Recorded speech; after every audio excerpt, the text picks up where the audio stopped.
المرة اللي فاتت اتكلمنا ازاي نشتري عربية مستعملة. النهاردة جاي اكلمك هتعمل ايه بعد ما اشتريت العربية. اولا الف مبروك.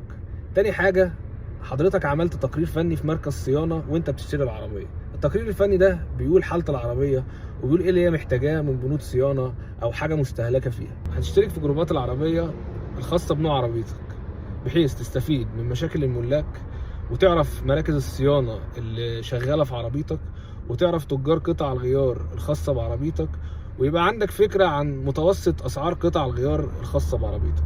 تاني حاجة هتعملها، مركز الصيانة اللي هتختار تصين فيه عربيتك لازم تسأل عليه، تبقى عارف سمعته، تبقى عارف عنده مشاكل ولا لأ، تبقى عارف غالي ولا أسعاره كويسة. تاني حاجة هتسأل المركز عن جدول الصيانة الخاص بعربيتك بحيث هتبدأ تمشي عليه من الأول عشان تبقى ماشي مطمن.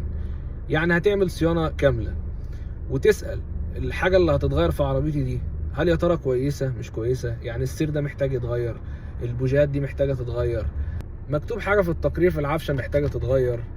هبتدي اسال الحاجه دي ضروري اغيرها المره دي ولا اغيرها المره الجايه، طب امشي عليها قد ايه لو ممكن اغيرها المره الجايه، عشان انت في الوقت ده بتبقى اولى بكل جنيه هيتصرف على العربيه ملوش لازمه. اخر حاجه مهمه هقول لك عليها وهو موضوع مفاتيح العربيه. اغلب العربيات الحديثه ما بتدورش الا بمفتاحين بس، فلو حضرتك اشتريت العربيه بمفتاح واحد هتروح لحد متخصص في دايره كونتاك مفاتيح العربيه بحيث يعمل لك نسخه تانية ويلغي النسخه الاساسيه عن طريق برمجة نظام منع السرقة في العربية أو منع تشغيل العربية. وبكده مبروك عليك عربيتك وتعيش بيها مبسوط وتمشي مطمن. أنا حسين يوسف وجربت حاجة في عربيتي.